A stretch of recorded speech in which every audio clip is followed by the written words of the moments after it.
Honnêtement, je suis pas très plante. Enfin, la nature, elle a pas inventé l'eau chaude. Je suis pas très vivant dans humain. C'est pas mon truc. Après, les scarabées, ils pensent au capitalisme. Enfin, Je sais que j'avais déjà un chien auparavant, mais j'aime les chiens, mais j'aime pas quand les chiens grandissent trop. Je sais pas, j'arrive pas à... enfin, le futur, c'est nous, quoi. Merde.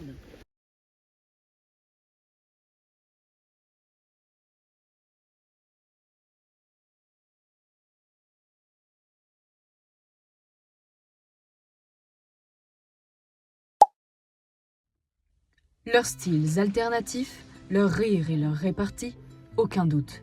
Les 13 jeunes que nous retrouvons au cœur de Saint-Louis font partie de la génération Z, aussi appelée Gen Z. Alors que le soleil brille par la fenêtre, un détail nous frappe. Nos jeunes ne sont pas sur leur téléphone portable, mais écoutent attentivement l'intervenant.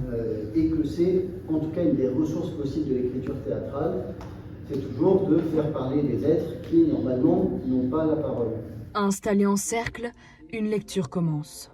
Les regards se croisent, les voix tremblent et quelques rires s'échappent. Arc-boute-toi et pousse avec vigueur. C'est inexpérimenté, qui n'est rien d'un marin ni d'un salaminien. Très vite, les premières craintes apparaissent. Ton cadre il change parce que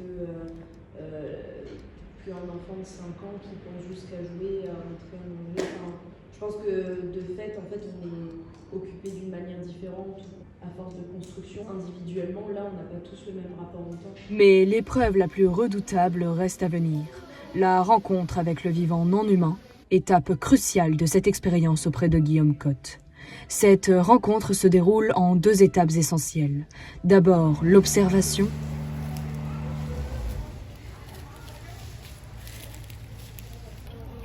Ça, c'est vraiment le vivant. Oh là là, ça c'est très mignon ça. Puis l'expérimentation. Une réussite pour certains, un moment douloureux pour d'autres.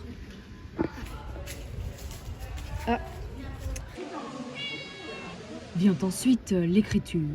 Si certains griffonnent avec enthousiasme, d'autres se perdent dans leurs pensées ou encore dessinent. De leur côté, Swan et Lola se préparent pour leur rôle respectif de Tarzan et Pocahontas. Afin de créer une cohésion de groupe, l'intervenant propose la mise en voix de ces textes en pleine nature, dans un environnement calme et propice à la création.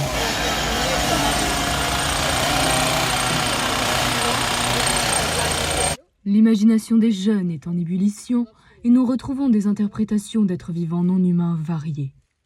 Franchement, la tique, je pense qu'elle m'a marquée parce qu'elle avait une histoire particulière, etc. Oh oui, ça fait du bien, juste comme ça. Un peu plus fort. J'ai un petit regret de ne pas avoir fait partie de l'équipe Pou. Ouais, mais là, c'est genre POV, tu es un pou, genre. En fait, il aurait presque fallu que les poux soient très rapides, que l'humain soit très long, et que l'hybridation finisse par un langage normal. Et donc, au lieu d'avoir 3 têtes de plantes, bah, dans l'écriture, vous en avez 50. Raphaël, je viens, s'il te plaît. La vérité, Amélie, elle fait toujours un truc archi bizarre. Quoi? Je te jure, attends, vas-y, Comment ça?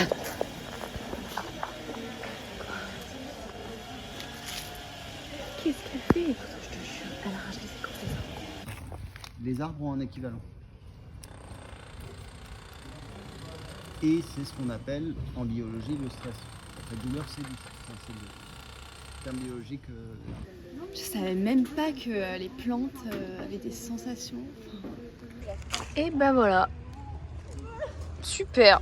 Nous sommes déjà à la fin de la semaine. Et est-ce que tu vas être prise d'empathie maintenant quand tu vas voir des araignées ou tu vas y penser? Franchement, non, genre. Et nous remarquons de nombreux changements de comportement chez nos jeunes. Toutes ces années, tu vois, tellement de choses. Et j'ai pas aucune empathie, je m'en fous. En vrai, si, parce que là, j'ai des cafards chez moi. Et je suis en mode, mais Mayenne, ça fait une semaine que t'es en âge d'écriture sur l'être vivant, tu peux pas être dégoûté. L'arbre me raconte ses souffrances. Donc je me suis dit, je les laisse vivre. Allez, je fais corps avec le vivant, c'est aussi leur habitat. On peut. Enfin, je me suis vraiment dit en plus, hein, peut-être que je peux essayer de leur faire comprendre qu'il faut juste pas qu'ils touchent à ma graille et tout.